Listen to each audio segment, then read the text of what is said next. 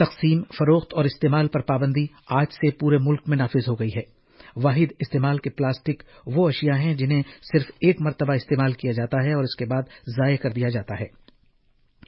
اس پابندی کے تحت آنے والی اشیاء میں پلاسٹک کی ڈنڈی والے ایئر بڈز، غباروں کے لیے پلاسٹک کی چھڑیاں، پلاسٹک کے جھنڈے، candy sticks, ice cream sticks, زیبائش کے لیے thermocol, plastic plates, plastic cups, plastic glass اور پلاسٹک چمچ اور کانٹے وغیرہ شامل ہیں۔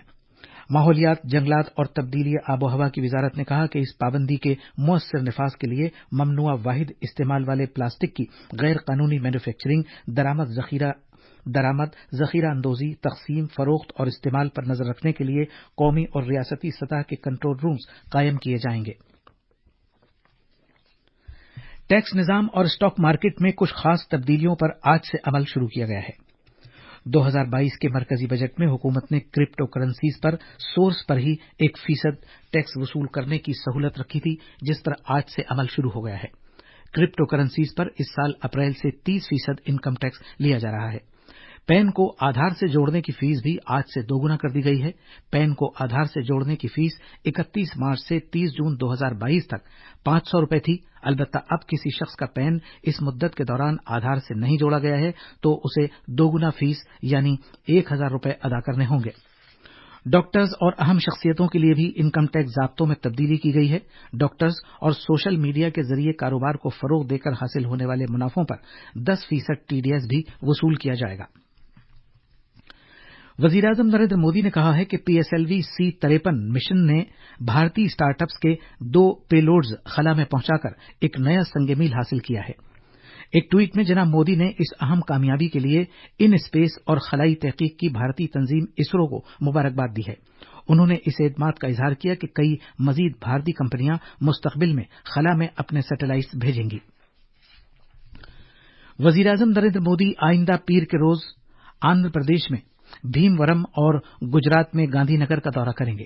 وہ صبح کو بھیم ورم میں مجاہد آزادی الورو سیتاراما راجو کی سال بھر چلنے والی 125ویں سالگرہ کی تقریب کا آغاز کریں گے اور ان کے 30 فٹ اونچے کانسے کے مجسمے کی نقاب کشائی کریں گے۔ وزیراعظم نریندر مودی نے چارٹرڈ اکاؤنٹنٹ کے دن کے موقع پر چارٹرڈ اکاؤنٹنٹس کے تئیں نیک خواہشات پیش کی ہیں۔ ایک ٹویٹ میں جناب مودی نے کہا کہ ایک چارٹرڈ اکاؤنٹنٹ ہماری معیشت میں اہم اور نمایاں رول ادا کرتا ہے۔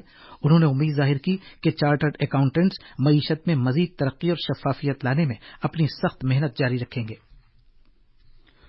دنیا بھر میں مشہور بھگوان جگن ناتھ رتھ یاترا آج اوڈیشہ کے قصبے پوری میں شروع ہوگی۔ ملک بھر کے ہزاروں عقیدت مند اس میں حصہ لینے کے لیے یہاں پہنچے ہیں۔ بھگوان بال بھدر، دیوی سبھدرا اور بھگوان جگن ناتھ کی 9 دن کی یہ سالانہ یاترا 2 سال کے بعد منعقد ہو رہی ہے، جس میں عقیدت مند پوری تعداد میں شرکت کریں گے۔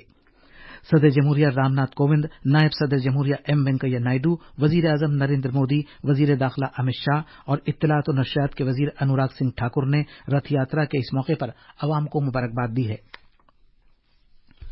ایک ٹویٹ میں صدر جمہوریہ نے امید ظاہر کی کہ مہا پربھو جگن ناتھ کے آشیرواد سے ہر ایک کی زندگی میں خوشیاں، امن اور خوشحالی آئے گی۔ نائب صدر جمہوریہ نے ایک ٹویٹ میں کہا ہے کہ اوڈیشہ کی رتھ یاترا کے موقع پر جو بھگوان جگن ناتھ کے سالانہ سفر کی علامت ہے، پورا سماج یکجا ہوتا ہے۔ رتھ یاترا کے خصوصی دن کے موقع پر وزیر اعظم نے ایک ٹویٹ میں عوام کو مبارکباد دیتے ہوئے کہا ہے کہ ہم بھگوان جگن ناتھ سے ان کے آشیرواد کے لیے دعا کرتے ہیں۔ کرکٹ میں آج برمنگھم کے ایجبسٹن میں 5ویں ٹیسٹ میچ میں جس کا پروگرام دوبارہ مرتب کیا گیا ہے، بھارت انگلینڈ کے ساتھ کھیلے گا۔ اور آخر میں اہم خبروں کی سرخیاں ایک بار پھر۔ پارلیمنٹ کا مانسونی اجلاس اس مہینے کی 18 تاریخ سے شروع ہوگا۔